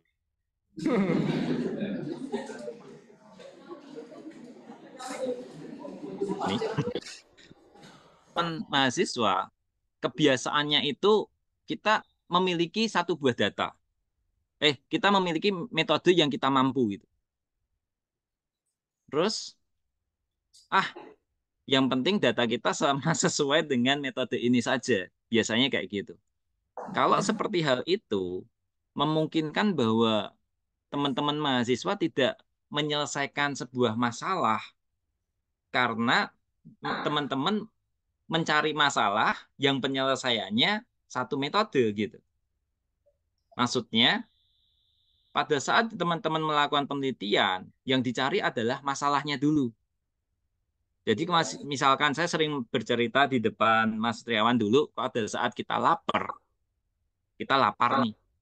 Penyelesaiannya apa? Apakah memasak penyelesaiannya atau makan gitu? Nah, memasak itu adalah proses. Makan itu penyelesaiannya. Jadi maksud saya, pada saat teman-teman punya data, selesaikan kita pahami data itu. Sesuaikan dengan metode yang cocok, algoritma yang cocok. Tetapi kalau misalkan kita punya algoritma, terus kita menyesuaikan dengan datanya, algoritma kita ubah sesuai datanya, biasanya itu menjadi metode baru, bukan algoritma yang ada. Biasanya itu menjadi model kontribusi jenengan. Maksud saya, sebuah kasus baru biasanya diselesaikan dengan cara yang baru. Nah, itulah algoritma itu cara baru teman-teman mahasiswa. Jadi data, masalah dari data, akhirnya kita cari ini. Ternyata pakai metode dasar Kemin nggak bisa. Pakai KNN kurang bagus hasilnya. Berarti kita memperbaiki KNN atau Keminnya dari sisi mungkin pencarian jaraknya diperbaiki. Nah, itu dia kontribusi nanti. Jadi, kalau penanganan data ketika disesuaikan dengan algoritma, biasanya itu menjadi sebuah kontribusi teman-teman dari Mbak Yulianti ya. Maten. Oke, bisa dimengerti ya? Oke, ada lagi? Satu.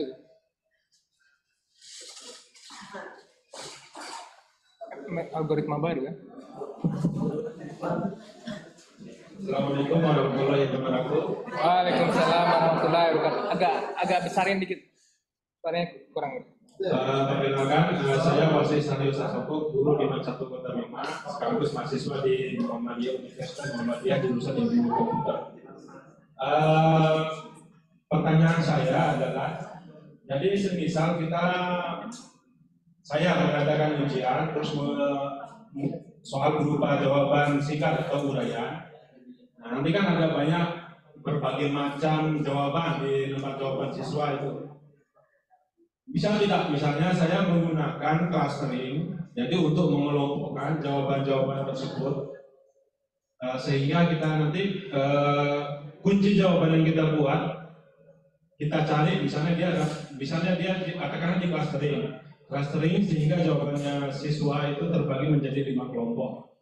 Setelah itu misalnya kunci jawaban yang kita buat itu masuk ke kelompok 1. Nah, akhirnya di kelompok 1 itu kita buat jawaban siswa itu, semua jawaban siswa yang diklaster ke kelompok 1 bernilai benar. Apakah bisa seperti itu metodenya nanti untuk data mining ini, untuk digunakan dalam pemeriksaan jawaban esai atau isian dalam ujian di sekolah atau di kampus ini? Terima kasih. Terima kasih Pak Wasis. Monggo Bapak langsung dijawab.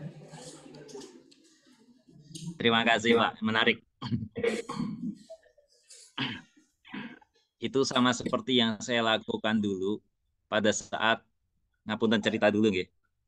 Pada saat saya melakukan koreksi terhadap hasil mahasiswa. Hasil mahasiswa itu ini sama, kayak gitu. Dari sisi tulisan, dari sisi macam-macamnya, ini karakternya sama. Nah, kenapa saya bisa merasa sama? Satu, kedekatan tulisan. Dilihat dari, oh bentuk tulisannya berarti yang buat sama orangnya. Gitu. Terus, oh jawabannya mirip. Gitu. Karena pertanyaan esai, biasanya jawabannya pasti ada sesuatu yang berbeda. Oh ternyata jawabannya sama. Nah, pertanyaan tadi yang jenengan lontarkan itu, menurut saya bisa dilakukan karena tujuannya adalah kita mencari kesamaan ini kelompok siapa yang saling menyontekkan gitu. Nah, hanya saja kita perlu melihat karakter dari data yang kita punya. Kalau secara manusia, saya melihatnya dari sisi visual, jumlah katanya, secara visual dari bentuknya, dari bentuk karakter tulisan, seperti tanda tangannya sama, oh diabsenin sama nih gitu. Dari jumlah kata yang ditulis, jadi kalau misalkan kata 1 sampai soal esai itu jawabannya sama persis, itu kan bisa jadi dia satu kelompok gitu. Jadi maksud saya begini, pada saat jenengan punya gambaran, oh ini kalau satu kelompok biasanya jawabannya sama persis gitu. Nah, itu secara metode klaster pengelompokan bisa. Hanya saja jenengan tadi sudah melakukan klasifikasi jawaban. Itu sebenarnya jenengan sudah melakukan data mining sebelum mengelompokkan. Jadi di sini jenengan melakukan 2 kasus, yaitu melakukan pengecekan untuk jawaban benar dan salah. Yang kedua, melakukan pengecekan ini kelompok siapa, dia kerjasama dengan siapa. Kalau menurut saya seperti itu.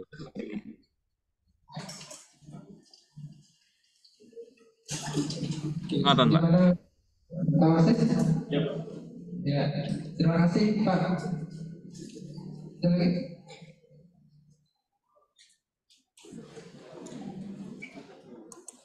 Bismillahirrahmanirrahim. Assalamualaikum warahmatullahi wabarakatuh.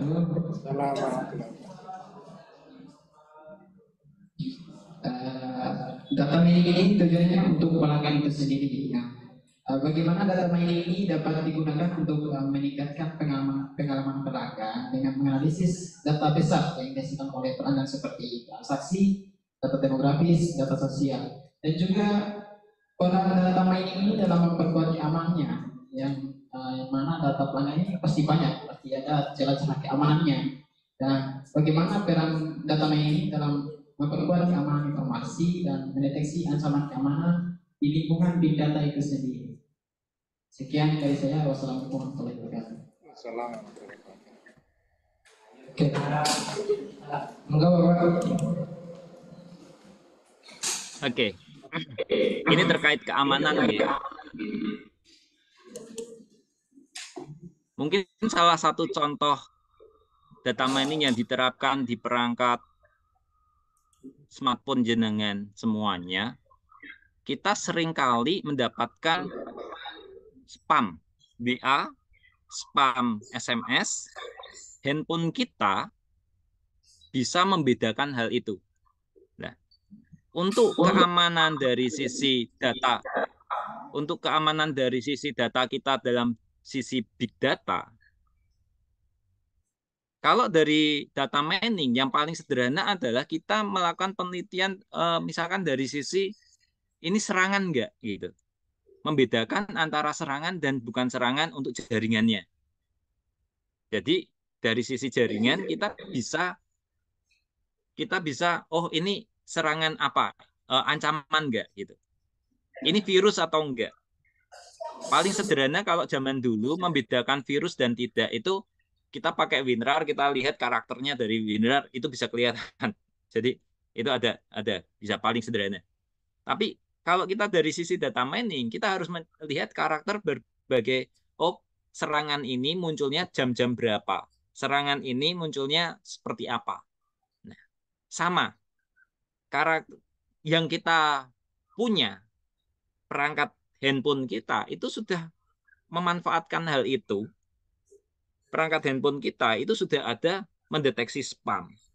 Nah, pada saat kita punya dataset yang besar, minimal kita juga harus tahu dari sisi bagaimana jaringan kita. Jadi sebenarnya data scientist itu bukan cuma hanya data yang kuesioner saja, tetapi dari data-data networking, dari macam-macam data itu bisa diminingkan. Nah, disitulah, ternyata ini banyak serangan kalau jam-jam segini. Gimana siasatnya? Gitu. Jadi, pengaruh serangan itu dampaknya nanti apa? Server menjadi berat bebannya. Sehingga nanti mudah kebobolan atau mudah rusak. Nah, itu yang pengamanan pertama kali. Jangan sampai server kita kasarannya lemot gitu. Jadi lambat pada saat orang mengakses. Karena sebenarnya kalau dari sisi keamanan, kalau saya melihatnya, sebenarnya jalur keamanan itu kan bisa disisipi. Nah, dari situ kalau misalkan kita ke arah data mining, kalau kita misalkan ada orang yang masuk ke dalam rumah, kita cuma bisa tahu itu yang masuk rumah secara visual, benar enggak? Tetapi secara jaringan kita juga harus tahu itu yang biasa masuk ke data kita siapa saja. Maksud saya, fokus kita pada saat mau mengamankan data itu dari sisi mananya.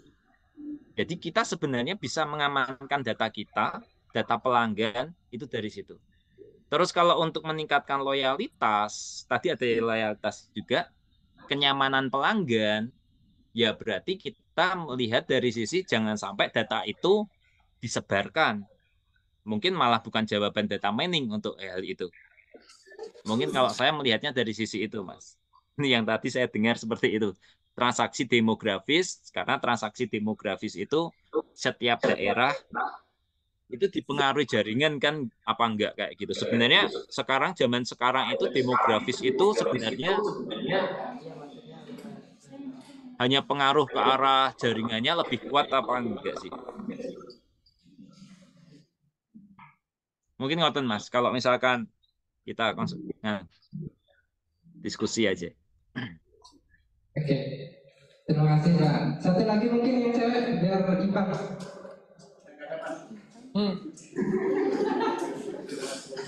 Yang cewek, silakan. Permisi Pak, izin bertanya.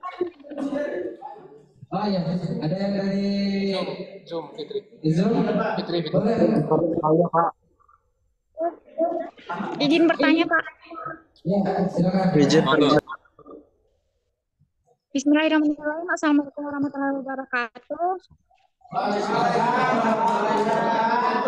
Langsung saja ke pertanyaan. Dari beberapa Bisa.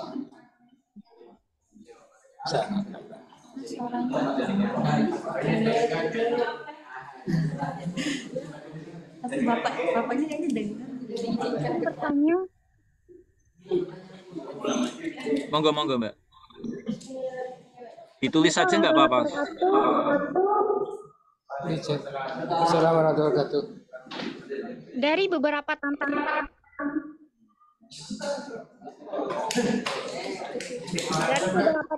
data mining di era big data yang telah Bapak paparkan tadi, salah satunya seperti yang Bapak bilang, yaitu volume data yang besar.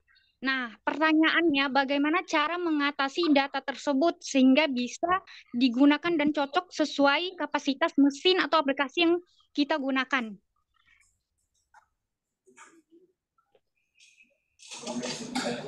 Oke. Menarik. Sampun Mbak Mari.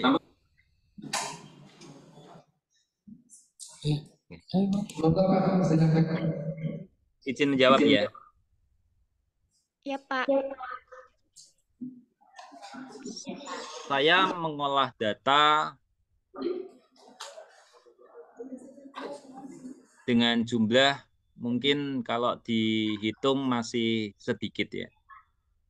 Data pengalaman saya ya, data citra, data sinyal, data teks yang dilakukan Pak Sutriawan.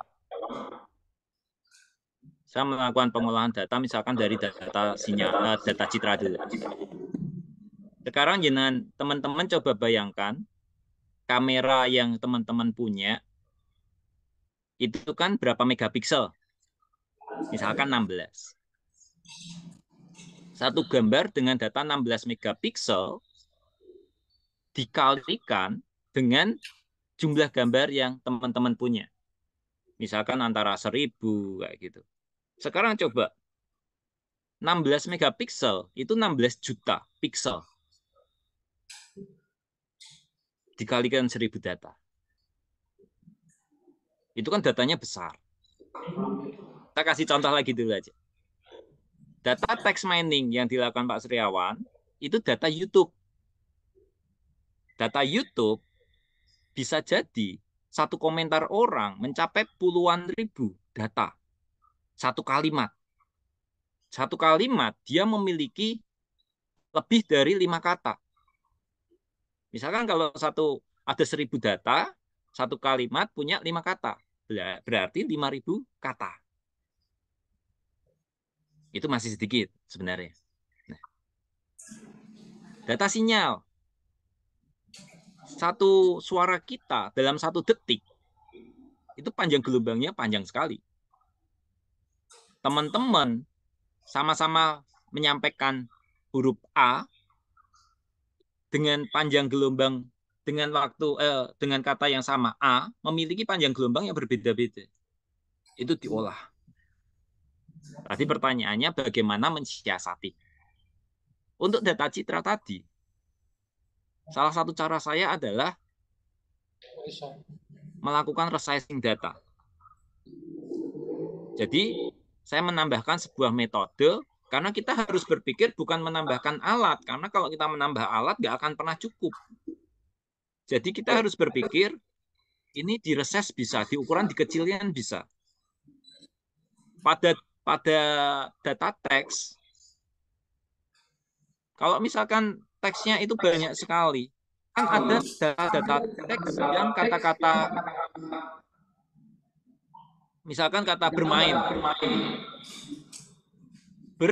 Dan mainnya dipisah. Jadi kata imbuhannya dihapus, tinggal kata utamanya, main.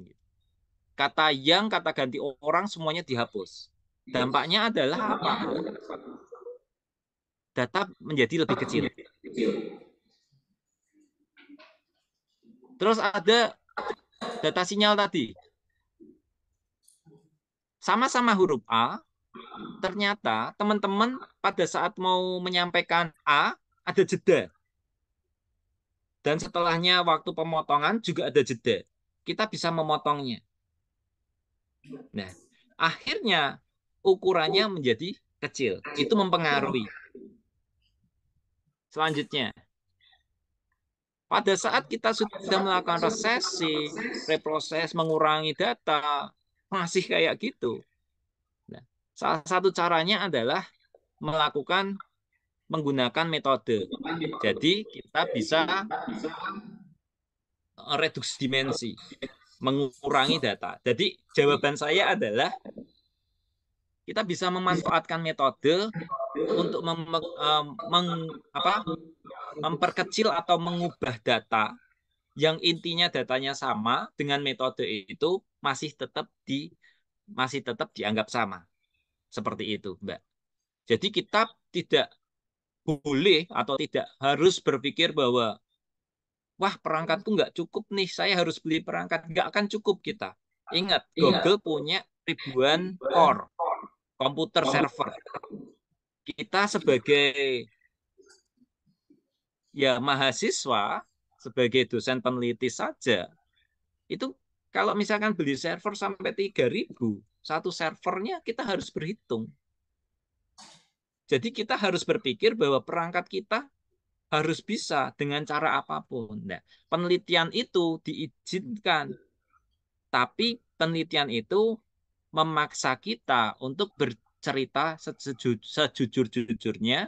Kita menggunakan ukurannya berapa, perangkatnya apa saja. Jadi dari sisi itu, Mbak. Ngoten, Mbak Maria. Jadi kita bisa memanfaatkan berbagai metode. Dan itu akan menjadi sebuah kontribusi baru juga, loh. Ngoten, Mbak Maria. Oke, mungkin sekian ya sesi tanya jawabnya. Terima kasih banyak Pak Rikardus sudah sharing kepada kita terkait dengan peran data mining di era big data ini. Dan tadi sudah dijelaskan dengan sangat lengkap apa itu data mining, big data, aplikasinya, kemudian penerapannya seperti apa sudah dijelaskan. Pak, mungkin bisa diberikan satu kesempatan bertanya, Pak. Monggo silakan. Kalau Pak Setiawan mengizinkan. Di mana? Di Zoom ya? Oh ya, langsung ngomong aja. Mana si Jet? Si Adi. Izin Pak Setiawan. Ya, silakan. Oke, baik. Assalamualaikum warahmatullahi wabarakatuh. Bismillahirrahmanirrahim. Selamat pagi dan menjelang siang, dan salam sejahtera buat kita semuanya. Ucapan terima kasih yang sebesar-besarnya kepada moderator yang telah memberikan kesempatan kepada saya, dan terima kasih yang sebesar-besarnya kepada pemateri maupun dosen Rikardus Anggi Pramoneder. Jadi langsung saja. Jadi sebelum kita data mining atau terjun ke data mining, tentu kita harus mempunyai konsep atau pemahaman lebih dahulu terkait dengan bahasa pemrograman. Dan bahasa programan seperti apa, pelajaran bahasa program seperti apa yang perlu kita pelajari terlebih dahulu untuk kita memahami data mining. Kemudian untuk kita mengetahui dan menganalisis bahwasannya data kita ataupun data kita itu mempunyai suatu error ataupun bug. Cara menganalisisnya seperti apa? Mungkin itu saja pertanyaan saya. Wassalamualaikum warahmatullahi wabarakatuh.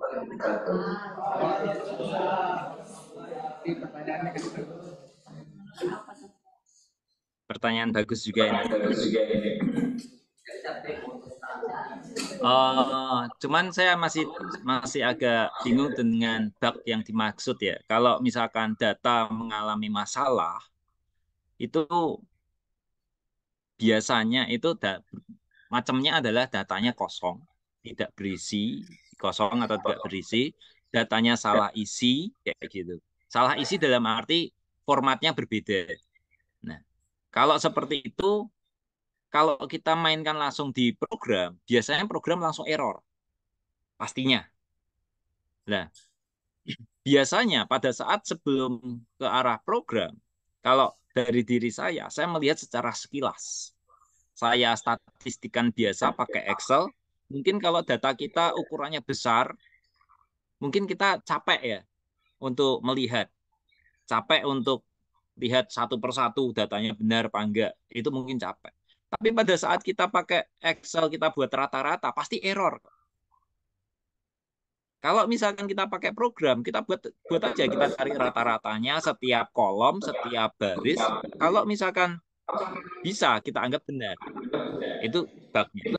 Nah, pertanyaan yang pertama tadi tentang program. Nah, ini saya ingin bercerita tentang kemampuan saya memprogram yang nggak terlalu bagus ya. Seperti yang diketahui Pak Sutriawan, bahwa saya lebih sering memilih pemrograman MATLAB daripada Python. Bisa ditanyakan langsung besok ke Pak Sutriawan ini. Kenapa saya memilih MATLAB? Karena bagi saya, MATLAB sudah bisa melakukan segalanya gitu. Kelemahannya adalah berbayar. Kelemahannya. Nah, pada saat saya harus berpindah ke Python yang gratis, saya harus belajar banyak, padahal yang diperlukan cuman hal yang seperti itu saja. Tetapi karena akun berbayar saya sudah habis, maka mau nggak mau saya harus belajar ke Python, ke R, ke macam-macam. Dan saya pilihnya Python. Untuk mempelajari data mining, apakah harus paham banget tentang programnya? Sebenarnya kalau teman-teman bisa membuat program for, if, else, itu cukup. Kenapa? Coba diingat tadi, matematika untuk K-mean clustering saja. Itu kan cuman kita membuat metrik data. Kita lakukan perkalian data. Kita membuat metrik baru. Hasil perkalian kita masukkan ke metrik yang baru. Kan seperti itu saja. Sehingga kemampuan khusus untuk pemrogramannya kan tidak terlalu tinggi. Kita harus memahami, bisa membaca program, bisa membaca, kita harus bisa if else kayak gitu kan akhirnya kita bisa sendiri, Mas. Sehingga kita tidak perlu benar-benar mahir banget tentang itu pemrograman. Namun ada kalanya pada saat kita mau menampilkan hasil, nah di situ jadi masalah. Saya sering mengalami nih. Hasil klasternya sudah dapat nih. Saya ingin memperlihatkannya menjadi gambar-gambar seperti tadi. Nah, itu yang menjadi masalah. Jadi kita hanya perlu mempelajari tambahannya aja. Gimana sih caranya? Lah. Makanya tadi saya sampaikan, sekarang ini sudah zamannya ada tool bantuan AI. ChatGPT dan yang lain. Tool-tool itu perlu sentuhan kita, atensi dari kita. Sama seperti kita punya teman, kalau kita tidak bertanya ke teman, belum tentu teman ngasih jawaban. Tetapi kalau kita tanya ke teman, teman akan memberi jawaban yang tepat. Terkadang ya, yang ada teman yang memberi jawaban agak sedikit dibelokkan untuk dalam tanda kutip ngerjain kita kan gitu. Nah, sama AI perlu atensi kita untuk bertanya. Jangan langsung 100% percaya dari AI itu, tapi kita harus mencoba hasil jawaban AI itu. Dan ini yang sering saya gunakan. Jadi saya memanfaatkan kemampuan itu untuk mempelajari pemrograman yang baru. Zaman dahulu mempelajari pemrograman baru kita cari Stack Overflow dan yang lain. Tapi zaman sekarang Stack Overflow sudah disingkirkan. Memang masih ada, tetapi kan paling cepat kita tanya ke AI itu langsung menjawab gitu. Jadi perlunya pemrograman, kita perlu belajar program apa yang cocok. Menurut saya, pemrograman apa yang jenengan mampu. Jadi teman-teman mampunya pemrograman apa, kembangkan itu. Algoritma itu hanya matematika sebenarnya.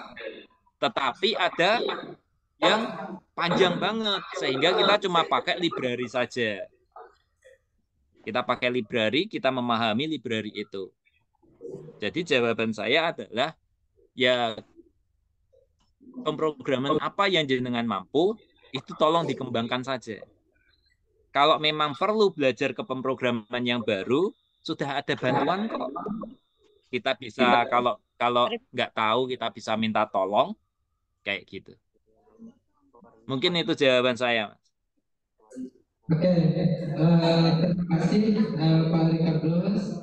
Jadi untuk sesi tanya jawab sudah berakhir ya. Jadi harap tidak ada yang lagi yang bertanya. Nanti kalau misal masih belum kurang, kita lanjut diskusi di kelas. Oke. Ya, Pak. Itu dulu Bapak Dr. Rikardus. Terima kasih banyak atas waktu dan kesempatan yang diberikan kepada kami. Kami ucapkan terima kasih banyak. Kita kasih aplaus dulu.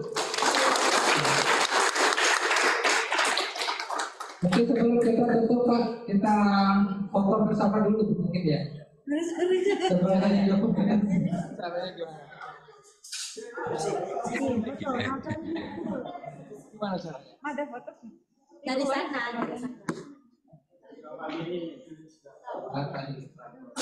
Benar. Cara geser aja kata dari kepada ke layar kalau kita ada pasang. Di mana? Di sini dekat anu.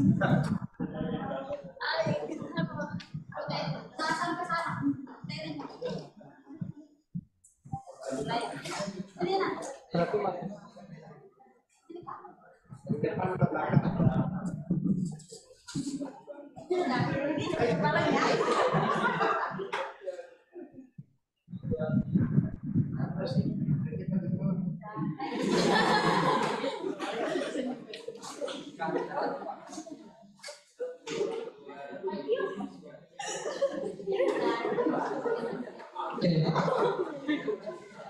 Terima kasih banyak Pak Rikardus sudah berkenan sharing kepada kami.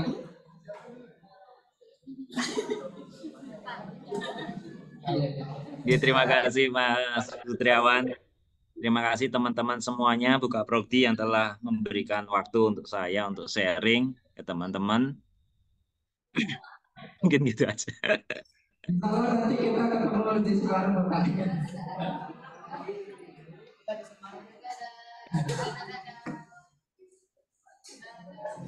Makasih semuanya. Saya izin pamit, G.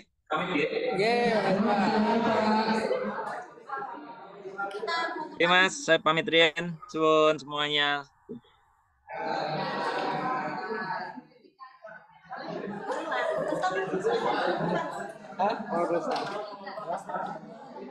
Ayo depan foto bareng semua. Di situ ya.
eksene.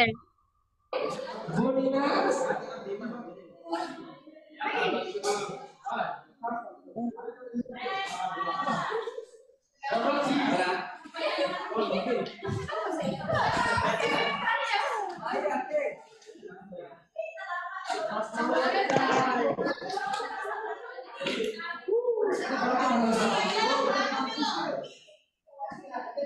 Rudi, Rudi.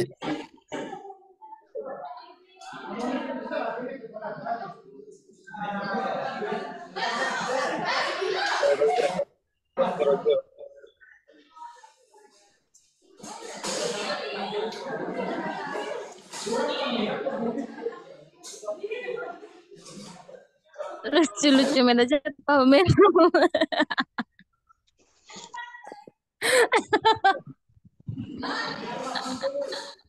Lucu men.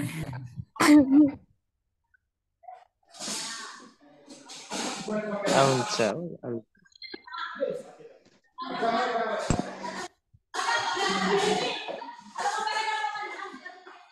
Kumpul. Ludi, mana kau Ludi? Sama Asep. Pemimpin pemilihan sekolah.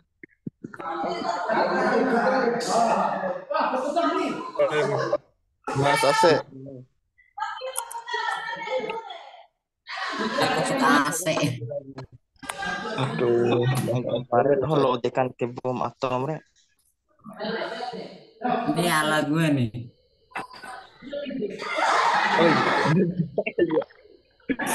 Lo pakai ini gue ledakin lo. Kosong kamera HP ini. Main bom bisa sih. Pak serah nun edan nun main. Lo mau apa? Bareng berdoa. Doa ala.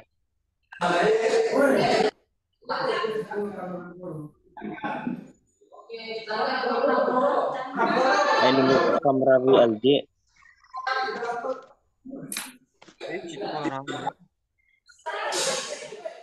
Pakai ini nih.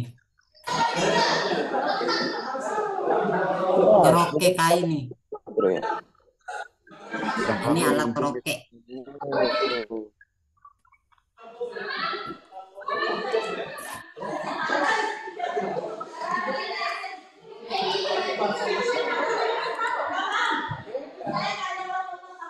Sampai jumpa.